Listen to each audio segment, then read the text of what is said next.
নমস্কাৰ গাইজ, মই মোৰ ইউটিউব চেনেল নিউ ড্ৰিম ব্লগলৈ আপোনালোকক স্বাগতম জনাইছোঁ। আশা কৰোঁ সকলো ভালে কুশলে আছে। গাইজ, ইতিমধ্যে মই আগৰ ভিডিঅ'টো কৈছিলোঁ অংগনবাদী কৰ্মী, সহায়িকা, ৰন্ধন কৰ্মী, আশা কৰ্মীসকলৰ এতিয়ালৈ দৰমহাটো বৃদ্ধি নহ'ল।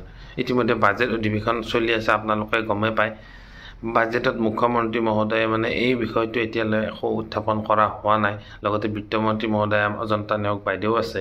আচলতে এই বাজেটত বস্তুটো কিবা বেলেগ কথাহে আলোচনা আৰম্ভ হ'বলৈ ধৰিলে, যেনে অখিল গগৈৰ পত্নী চাকৰিৰ ক্ষেত্ৰত এইবিলাক ক্ষেত্ৰতহে চৰকাৰে লাগি থকা দেখা গ'ল। আচলতে লাগি থাকিব লাগিছিল ক'ত? লাগি থাকিব লাগিছিল এই আঁচনিভুক্ত কৰ্মচাৰী, অংগনবাদী কৰ্মী, সহায়িকা, ৰন্ধন কৰ্মী, আশা কৰ্মীসকলে ইমান দিনে ধৰ্ণা প্ৰতিবাদ কৰি আছে, ইমান কম মজুৰিৰে। ৰন্ধন কৰ্মীসকলৰ কথা কৈছোঁ, 1500 টকাৰে হয় জানো? আৰু লগতে অংগনবাদীসকলৰ 6,000 টকা, 6,500 টকা দৰমহাটো নোপোচাই। লগতে সহায়িকাসকলৰ 3,200 টকা। এইখিনি পইচাৰে ঘৰ এখন মাহটো চলিব জানো?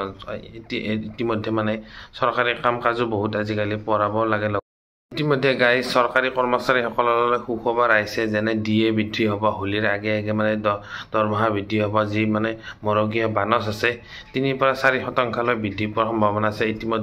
ইতিমধ্যে তেওঁলোকে 53% দৰমহাৰ লগত তেওঁলোকে DA লাভ কৰি আছে। এতিয়া হেনো 3 বা 4% বৃদ্ধি কৰিব। এতিয়া চৰকাৰী কৰ্মচাৰীসকলক লগত এইখিনি সুবিধাও দিছে। এই হোম লোনৰ 15 লাখ টকাৰ যি হোম লোন আছিলে 30 লাখ টকালৈ বৃদ্ধি কৰিছে। এতিয়াৰ পৰা 30 লাখ টকালৈকে লোন ল'ব পাৰিব। লগতে আপোন বাহনো লাভ কৰিব। চৰকাৰী কৰ্মচাৰী হওক, নিয়মীয়া যিখিনি চৰকাৰী কৰ্মচাৰী আছে সেইখিনিয়ে লাভ কৰিব। কিন্তু এতিয়া কথাটো হ'ল, আঁচনিভুক্ত কৰ্মচাৰীসকলক কি দিলে? আজি ইমান দিনে তেওঁলোকে ধৰ্ণা প্ৰতিবাদ কৰি আলোচনা কৰি আছে চৰকাৰৰ লগত, কিন্তু এতিয়ালৈতো একো আলোচনা কৰাই নহ'ল। তেওঁলোকে ইমানখিনি মানুহ 1,29,000 কৰ্মী, সহায়িকা, তেওঁলোকৰ ইমান কম পইচাৰে ঘৰ এখন চলাটো সম্ভৱ? চৰকাৰেতো বুজা উচিত। ইতিমধ্যে নৰেন্দ্ৰ মোদী ডাঙৰীয়াও সৰুসজাই ষ্টেডিয়ামত আহিছে। 8,000 নাচনীয়ে যি বাগানীয়া ঝুমুৰ নৃত্য কৰিলে, আপোনালোকেতো গমেই পালে। এই ঝুমুৰ নৃত্য কৰাবিলাকক 25,000 দিব। এতিয়া কথাটো হ'ল, বহি থকা মানুহবিলাকক মাতি আনি পইচা দিব পাৰে চৰকাৰে। এই কৰ্মী সহায়িকাসকলে আজি ইমান দিনে লাগি আছে। ৰন্ধন কৰ্মীসকলৰ কথাটো ক'বই নাযাওঁ। আশা কৰ্মীসকলেও বহুতখিনি কাম কৰিবলগীয়া হয়। ৰন্ধন কৰ্মীসকলৰ দিনত হিচাপ কৰিলে 50 টকাকৈ পৰে। এই 50 টকাকৈ পৰিলে মানুহ ঘৰ এখন চলিব জানো? আচলতে চৰকাৰে এই মানুহখিনিৰ সমস্যাখিনি সমাধান কৰিব লাগে আগতে। সমাধান কৰাৰ পিছত আপোনালোকে সেই নাচনীক দিয়ে, কিবাক দিয়ে, য'তেই দিব পাৰে, এইটো আমি ক'বলৈ নাযাওঁ।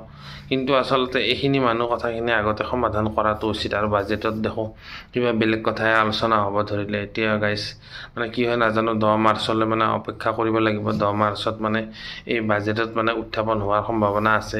যিটো কমিটি প্ৰতিবেদন দাখিল কৰিছিলে, ইতিমধ্যে ধৰ্ণা কাৰ্যসূচীও হৈ আছে আকৌ অংগনবাদীসকলৰো। লগতে ৰন্ধন কৰ্মীসকলেও ধৰ্ণা কৰিছে যে তেওঁলোকৰ 9,000 টকা পৰ্যন্ত বৃদ্ধি কৰিব লাগে। কিন্তু অংগনবাদীসকলতো কৈছে আগতে। এই অংগনবাদীসকলৰ অসুবিধা আছে, কাৰণ তেওঁলোকে পঢ়াব লাগে। যিহেতু কম পইচাৰে তেওঁলোকে পঢ়াব লাগিব, আৰু লগতে বাহিৰা কাম কাজো কৰাব লাগিব, খুৱাবও লাগিব। গতিকে তেওঁলোকৰ মিনিমাম দৰমহা এটা 500 টকাকৈ দিনত হ'লে 30 দিনত 15,000 টকা এটা মিনিমাম লাগিব। ৰান্ধনীসকলৰ 9,000 হ'লে বাৰু চলি যাব, তথাপিতো বেছিকেই লাগে। কিন্তু এতিয়া নহ'লে দিব নোৱাৰিলে উপায়টো নাই। আৰু লগতে আশা কৰ্মীসকলকো তেওঁলোকে বিচৰা ধৰণৰ যি কাম কাজৰ টকা পইচা বিচাৰিছে, সেইমতে তেওঁলোককো দিয়া উচিত চৰকাৰে। এই মানুহখিনিৰ আগে সমস্যাখিনি সমাধান কৰিব লাগে অতি শীঘ্ৰে চৰকাৰে। এই বাজেটত অতি শীঘ্ৰে উত্থাপন কৰাটো উচিত, 10 মাৰ্চলৈ অপেক্ষা নকৰে। আৰু লগতে যি কমিটি গঠন কৰিছে, কমিটিটো প্ৰতিবেদন দাখিল কৰিব লাগে। তেওঁলোকৰ মিনিমাম যাতে 15,000, 9,000, 12,000 এনেকুৱা ছিষ্টেমত দৰমহাটো তেওঁলোকে লাভ কৰিব পাৰে। গতিকে গাইজ, আজিৰ ভিডিঅ'টো মই ইমানতে সমাপ্ত কৰিছোঁ। লেটেষ্ট আপডেট মই লৈ আনিম, দৰমহা বৃদ্ধিৰ খবৰ, বাজেটৰ খবৰো লৈ আনিম। গতিকে আপোনালোকে মোৰ ভিডিঅ'টো স্কিপ নকৰি শেষলৈকে গোটেইখিনি ভিডিঅ' চালে গোটেইখিনি খবৰ পাই যাব। গতিকে গাইজ, আজিৰ ভিডিঅ'টো মই ইমানতে সমাপ্ত কৰিছোঁ।